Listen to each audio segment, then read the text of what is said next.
The winter of 1878 came down hard on the Colorado frontier. Snow had been falling for 3 straight days, the kind that buried fences and turned the land into a silent white ocean. The wind pushed through the cottonwoods like a restless spirit, rattling every loose board on the lonely ranch at the edge of Dry Creek. Inside the small cabin, Elias Mercer sat beside a low burning fire. The flames cracked softly while he sharpened a knife across a whetstone, slow and steady. It was a habit he kept when the nights grew too quiet. Quiet had been his companion for a long time. His cabin held little more than a wooden table, a narrow bed, a cast-iron stove, and a shelf with a few worn books he barely opened anymore. Once, long ago, the place had been louder. There had been laughter, a woman humming while she cooked, small boots running across the floor. But fever had taken both his wife and his little boy nearly 12 winters ago. Since then, Elias Mercer had lived mostly in silence. Outside, the wind groaned through the boards again. He paused his sharpening and glanced toward the door. Something felt different. For a moment, he thought he imagined it. Then it came again. A faint sound. Tap. So soft it could have been a branch against the wood. Elias stood slowly, his joints stiff from the cold. Another sound followed. Tap. Tap. Not a branch. Knocking.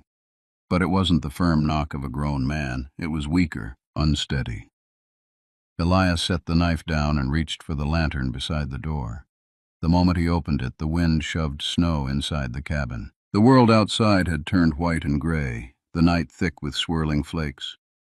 He stepped onto the porch and lifted the lantern. "Hello?" he called into the storm. The wind swallowed his voice. Then he saw something. A small shape curled against the porch railing. For a second, Elias thought it was a bundle of cloth blown there by the storm. But then it moved. He stepped closer. The lantern light revealed a little girl. She couldn't have been more than 6 or 7. Her dress was thin and torn, her small shoes soaked through with snow. Strands of pale hair clung to her cheeks, and her arms were wrapped tightly around herself as she shivered. Her face was pale, lips trembling. Elias knelt beside her quickly. "Easy now," he murmured. The girl tried to sit up, but her strength failed. Her small body collapsed sideways into the snow. Elias caught her before she hit the porch boards. She was freezing. He lifted her carefully. She weighed almost nothing. As he carried her toward the door, her eyes fluttered open. They were wide with fear. For a moment she looked like a cornered animal ready to fight or run. Elias kept his voice low and calm. "You're all right," he said gently. Inside the cabin, he shut the door against the storm and wrapped a blanket around her small shoulders. The girl trembled violently. Elias crouched in front of her so their eyes were level.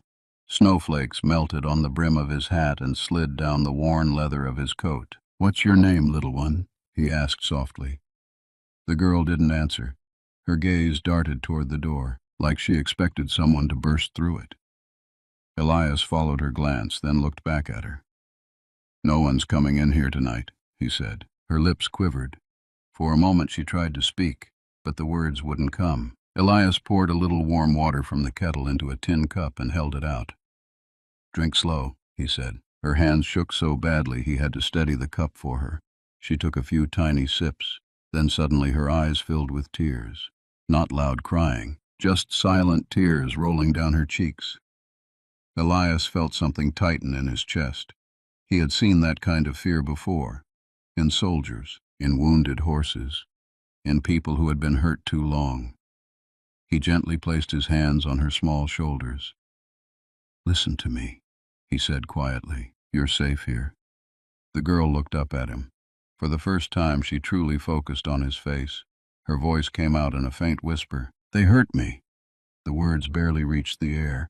Elias's jaw tightened. He had heard many stories on the frontier, but something about the way she said it, so small, so broken, made his stomach twist. Outside, the wind slammed against the cabin walls. The storm howled across the empty prairie. Inside, the fire cracked softly. Elias pulled the blanket tighter around her. "You're safe now," he said gently. The girl stared at him for a long moment, as if trying to decide whether to believe those words. Then her strength gave out completely. Her head leaned forward against his chest, and she fainted. Elias held her there in the quiet cabin. His eyes drifted toward the snow-covered darkness outside the window. Someone had hurt this child, and if those people were still out there, the storm might not be the only thing coming for his cabin tonight. And for the first time in many years, Elias Mercer felt the old fire of a fight rising in his chest again. The girl slept for nearly 2 hours. Elias Mercer stayed seated in the chair beside the stove the entire time, watching the slow rise and fall of her small chest beneath the blanket. He had moved her to the narrow bed near the fire. The warmth had brought color back to her cheeks, though her brow still creased now and then, as if she were running through some dark memory even in sleep. Outside, the storm had begun to ease. The wind still whispered through the trees, but the heavy snow had slowed to a gentle fall. Elias poured himself a cup of coffee from the pot he kept simmering on the stove. It was bitter and strong, just the way he preferred. His eyes drifted again toward the little girl. She looked even smaller lying there. Her dress was threadbare, patched in places by rough stitching that told of someone trying to keep clothing alive far longer than it should have been. But the marks on her arms, those troubled him most. Thin red scratches, one bruise along her wrist, and something else, a dark mark near her shoulder that looked suspiciously like the welt from a whip. Elias felt his jaw tighten. "Lord," he muttered quietly. The fire popped in the stove. For a moment he considered riding into town first thing in the morning to speak with Sheriff Rourke. But another thought followed quickly behind it. The girl's reaction when she had looked toward the door. That wasn't just fear. That was terror. And people who caused that kind of terror rarely stopped looking for what they had lost. The girl stirred softly. Elias set his cup down and leaned forward. Her eyes fluttered open. For a moment she looked confused, staring at the wooden ceiling above her. Then memory returned. Her small body stiffened instantly. She tried to sit up too quickly. "Easy," Elias said gently. She froze at the sound of his voice. Her eyes found him sitting by the stove. For a moment she simply stared. "Where?" she whispered. "You're in my cabin," Elias said. "Out by Dry Creek." Her breathing quickened. "They'll come," she said suddenly. The fear in her voice was sharp now. Elias kept his tone calm. "Who will come?" The girl hesitated. Her fingers gripped the blanket tightly. "The men," she whispered. Elias leaned forward slightly. "What men, sweetheart?" She swallowed. Her eyes filled again with tears. "The ones who hurt us." "Us." The word hung in the warm air of the cabin. Elias felt his stomach tighten. "There's more of you?" he asked carefully. The girl nodded faintly. "A lot." "How many?" She shrugged weakly. "I don't know. Maybe 10. Maybe more." Elias sat back slowly. Children, 10 of them, working somewhere they didn't belong, or worse. "What's your name?" he asked. The girl hesitated. "Clara." "That's a fine name," Elias said softly. "I'm Elias." She studied him cautiously. "You a sheriff?" He gave a faint shake of his head. "No." "A soldier?" "Nope." "What are you then?" He thought about it for a moment. Then he shrugged. "Just a rancher who doesn't like storms bringing children to his porch." That earned the smallest flicker of a smile.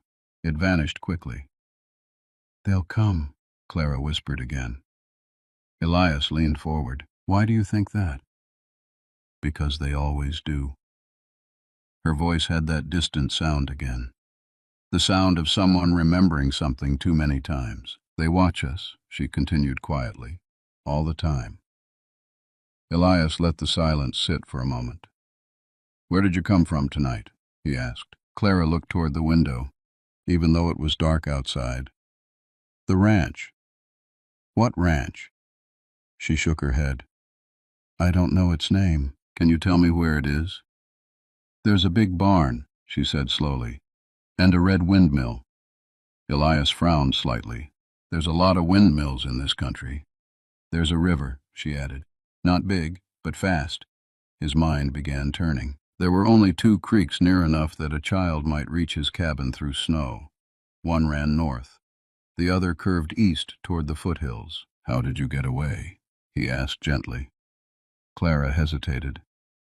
They locked the barn, she said, but one of the boards was loose. Her voice trembled. I waited until they started drinking. Elias didn't need explanation for that. He had known enough ranch hands in his life. Then I ran. In the storm?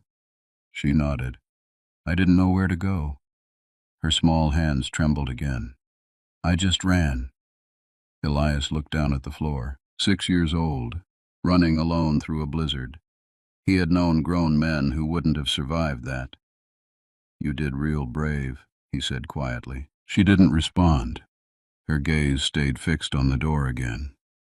Clara, Elias said gently, you're safe here tonight. But the other kids aren't, she whispered. The words landed heavy in the room. Elias leaned back slowly in his chair. He hadn't expected that. Most children who escaped something terrible thought only of their own safety. But Clara's mind was still with the others. They cry at night, she said quietly. The little ones mostly. Her voice cracked. They hit Tommy yesterday. Elias felt anger begin to stir in his chest. What for? He fell asleep. The fire snapped loudly in the stove. For a long moment, Elias didn't speak. He had spent years trying to stay clear of other people's troubles. After losing his family, he had learned that the world was full of pain he couldn't fix, so he stopped trying. But now there was a frightened child sitting in his bed, and somewhere out in the snow, more children were still trapped. Elias stood slowly. Clara's eyes widened. You leaving? She asked quickly. No, he said. He walked to the window and looked out across the snowy field. The storm clouds were beginning to break apart. Moonlight touched the frozen ground. Tracks would show clearly by morning.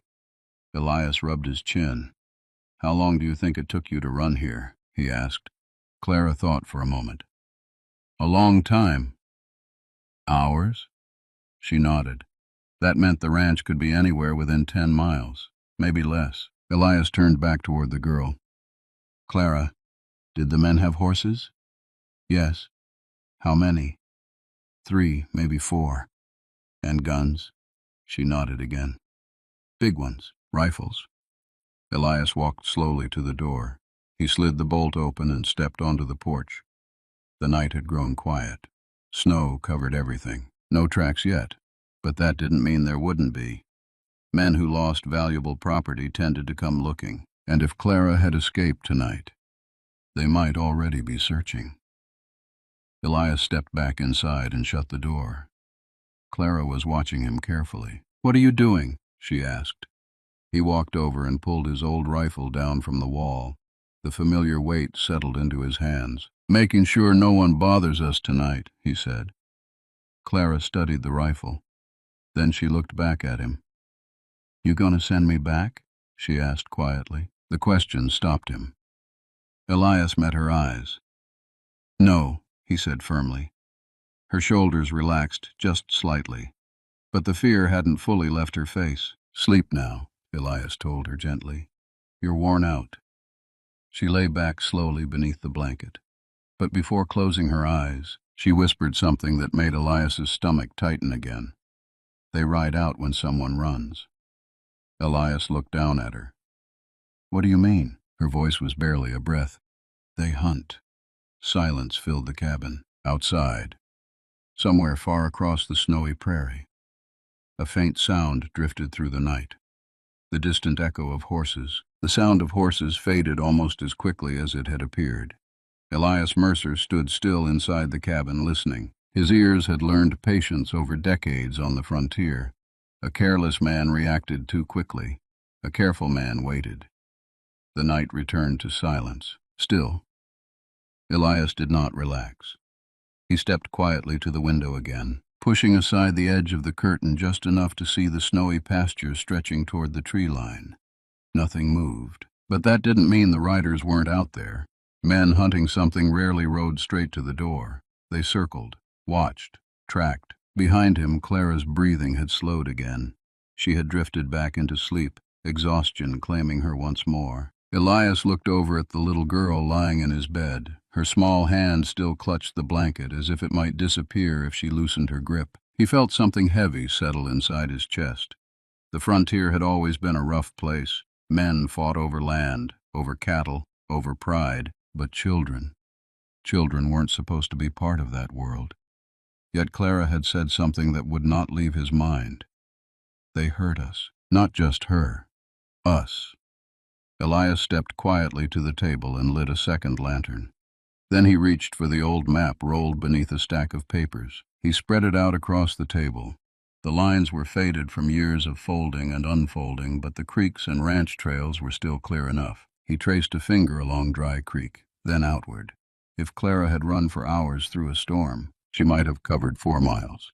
Maybe 6 if fear had pushed her hard enough. That meant the ranch she came from had to lie somewhere inside that circle. He studied the map carefully. There were only 3 places that fit. 2 were known cattle outfits. Decent men ran those. The third, Elias's finger stopped on a faded mark. Grady Ranch. He hadn't heard much about the place in recent years, mostly because the Grady brothers kept to themselves. Too much, some folks said. The property sat near the bend of Blackwater Creek, a narrow valley hidden behind a low ridge. Elias leaned back slowly. A hidden ranch, away from the main road, away from town. It would be a perfect place for men who didn't want visitors. The fire snapped again behind him. Clara stirred in the bed. Her eyes opened halfway. "Mr. Elias?" she whispered. "I'm here," he said quietly. She looked around the cabin slowly. Then her eyes drifted toward the window. "They coming?" she asked. "Not tonight," he said. But the truth was, he wasn't sure. Clara pushed herself up slightly on the bed. Her small voice came again. "You ever seen a place with a red windmill?" Elias looked back at the map. The Grady Ranch had one. He remembered it from years ago when he had ridden cattle through that valley. A tall red windmill that squeaked loud enough to hear half a mile away. He looked back at Clara. "Yeah," he said slowly. "I might have." Her eyes widened slightly. "That it?" she asked. "Maybe," Elias said. Clara pulled the blanket tighter around herself. "The barn's big," she said quietly. "Bigger than your cabin." "That's so," she nodded. "And they keep us in the back part." "Us?" "The kids." Elias felt that same tightening in his chest. "How many boys?" he asked. "5," she whispered. "And girls?" "4, maybe 5. Any grown folks with you?" She shook her head. "Just the men." "3 of them?" She nodded.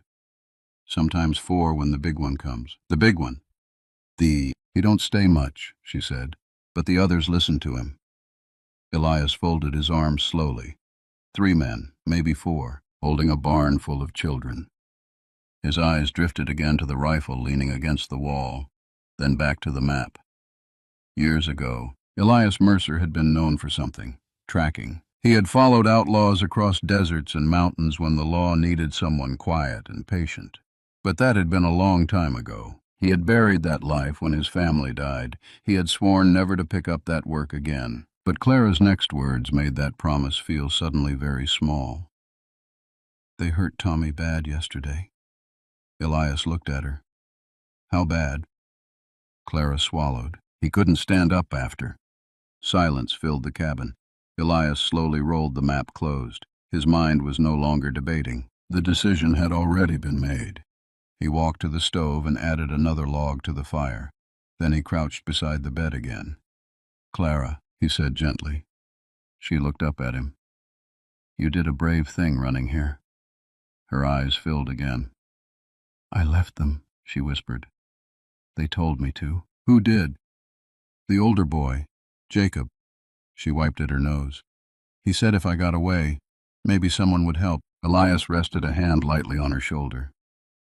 "Well," he said quietly.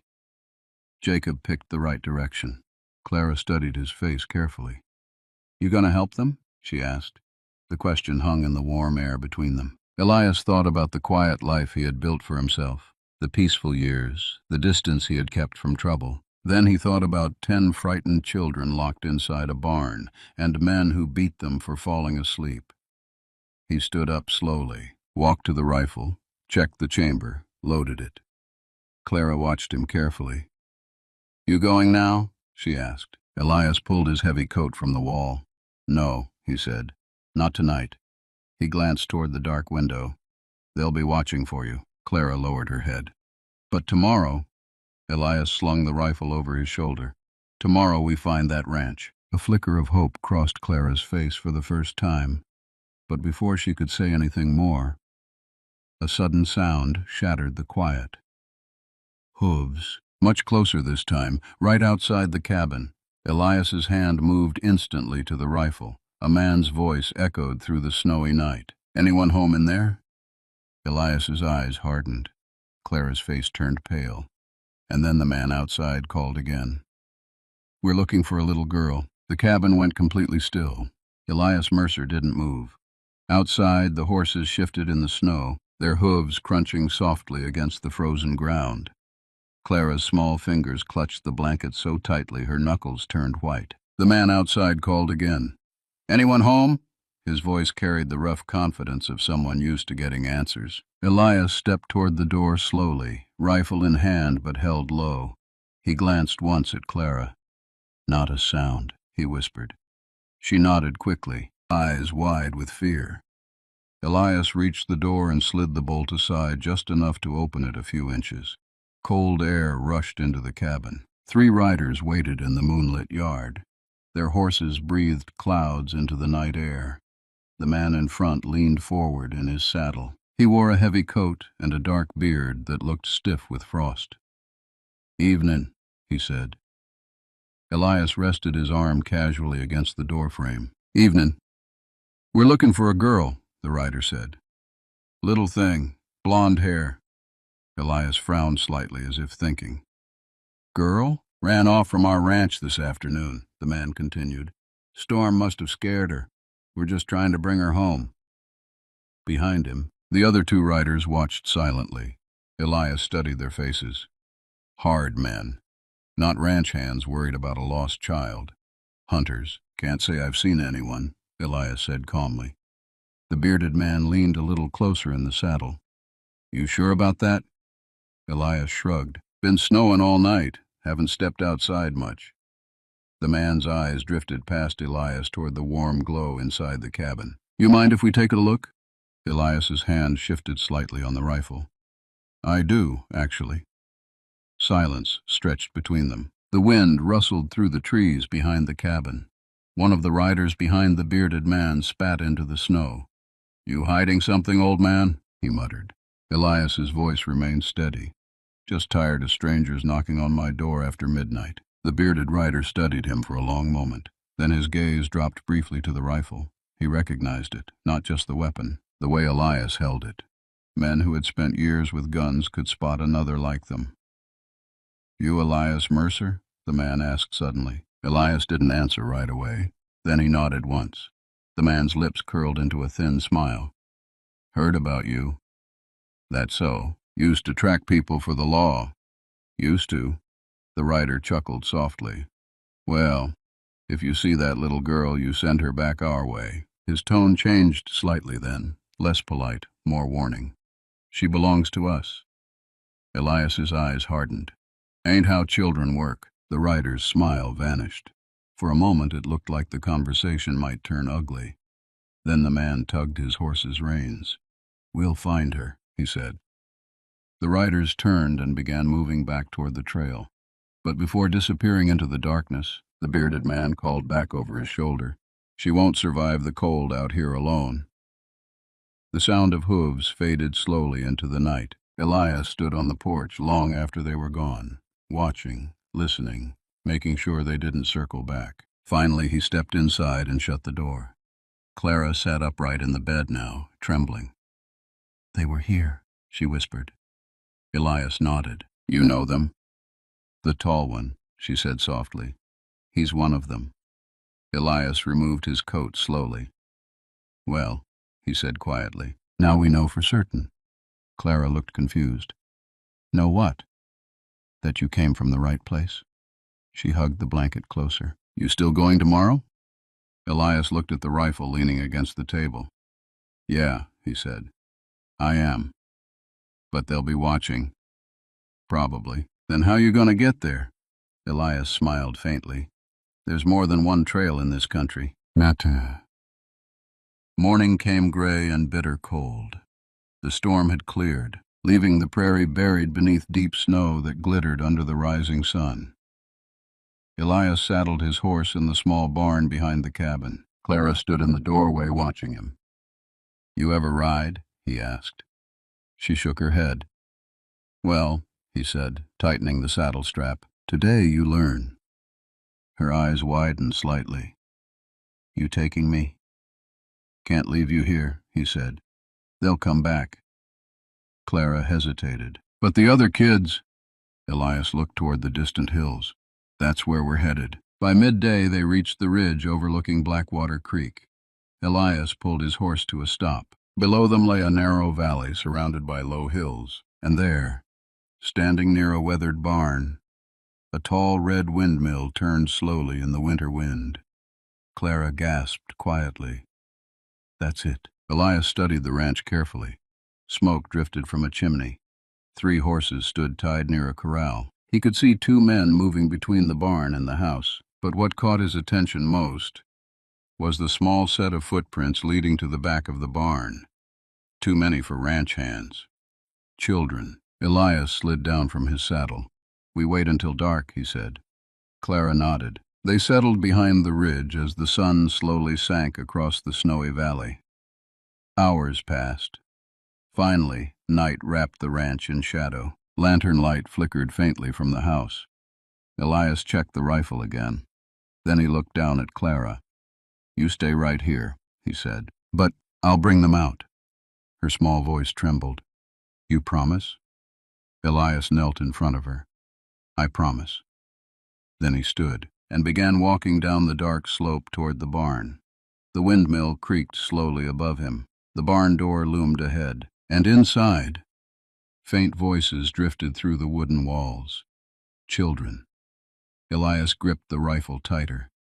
Tonight, those kids were going home. But as he reached the barn door, a lantern suddenly flared to life behind him, and a voice growled through the darkness. I had a feeling you'd come, Mercer.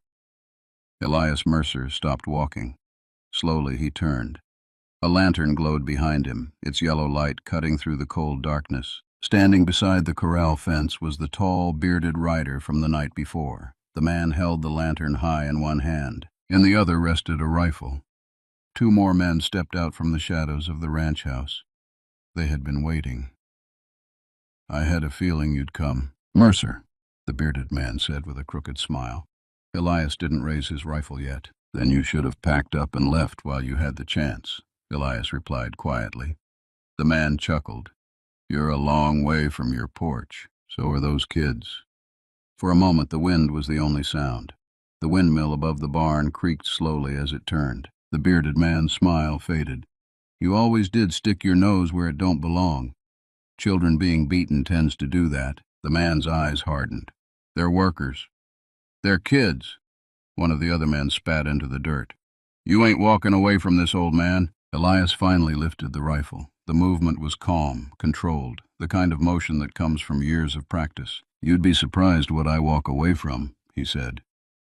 The standoff hung in the freezing air. 3 men, 1 cowboy. But the men had made one mistake. They believed Elias Mercer had come to bargain. They were wrong. The bearded man suddenly raised his rifle. The shot cracked across the valley. Elias had already moved. His rifle fired almost at the same instant. The lantern shattered. Darkness swallowed the yard. Shouts erupted. Another shot exploded from the house. Wood splintered off the barn door beside Elias. He rolled behind a stack of barrels near the wall. A second shot from Elias's rifle dropped one of the men near the porch. The remaining rider cursed loudly. You should have stayed home, Mercer. Elias didn't answer. Instead, he moved quickly along the shadow of the barn. The man near the fence fired blindly into the darkness. The bullet struck the dirt several yards away. Elias stepped out just long enough. One clean shot. The man collapsed into the snow. Silence returned. Silence. For a moment the ranch yard was still again. Only the windmill creaked above the barn. Then a door slammed inside the house. The bearded man was running. Elias moved quickly across the yard. The house door burst open. The man stumbled outside and raised his pistol. But Elias was faster. His rifle fired once more. The man dropped heavily onto the frozen ground. The valley went quiet, completely quiet. Elias lowered the rifle slowly. His breath formed clouds in the cold air. For a long moment he simply stood there, listening. Nothing moved. Then, a small voice drifted from inside the barn. "Mister?" Elias turned quickly. He pushed open the barn door. Inside, the smell of hay and cold wood filled the air. Lantern light flickered weakly from a hook on the wall. And there they were, children. 9 of them, huddled together near the back stall, thin, dirty, eyes wide with fear. One older boy stepped forward carefully. "Are you the man Clara went to find?" he asked. Elias nodded. "You Jacob?" The boy's eyes widened. "She made it. She's safe." Relief washed across the boy's face. Elias looked around at the others. "You all ready to leave this place?" For a moment the children didn't move. Then one of the smaller boys began to cry. Soon the others followed. Not from fear, from relief. Elias lowered the rifle. "All right," he said gently. "Let's get you home." By dawn the valley looked different. The ranch was quiet. The men who had ruled it were gone, and a long line of small footprints led up the ridge where Clara waited. When Elias appeared with the children behind him, Clara jumped to her feet. "Jacob!" The older boy ran the last few steps. Clara threw her arms around him. For a moment neither of them said a word. They simply held on. Elias watched quietly. Something warm stirred in his chest.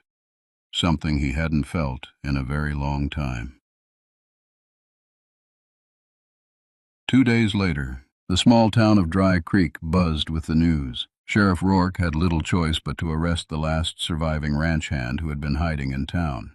Once the truth came out, the people of Dry Creek were furious. The Grady Ranch was shut down for good. The children were taken to the town church while officials searched for their families. Word spread quickly across the frontier. And one afternoon, a man rode into town who had been searching for months. Jonas Whitfield, Clara's uncle. The reunion happened outside the church. Clara ran straight into his arms. He lifted her off the ground, holding her tightly as tears ran down his weathered face. "I thought I lost you," he whispered. Clara shook her head. "I found someone." She pointed across the street. Elias Mercer stood beside his horse, adjusting the saddle strap. Jonas walked over slowly. "You the man who saved my niece?" Elias shrugged. "Just gave her a place to warm up." Jonas extended his hand. Elias shook it. "Thank you," Jonas said quietly. Clara stepped closer. "You leaving?" she asked Elias. "Got cattle that won't feed themselves," he said with a faint smile. She looked down for a moment. Then she reached into her pocket. From it, she pulled a small red ribbon. It was worn and faded, but she handed it to him carefully. "So you don't forget me." Elias took it gently. "Don't think that'll be a problem." Clara hugged him quickly, then ran back to her uncle. Elias watched as they rode away down the snowy road. The town slowly returned to its quiet rhythm. But Elias Mercer didn't feel quite as alone as he once had. Back at his cabin that evening, the fire crackled softly once again. Elias sat beside it. The small red ribbon rested in his hand. Outside, snow began falling once more across the prairie. But this time, the silence didn't feel so heavy, because somewhere out there, a little girl was safe.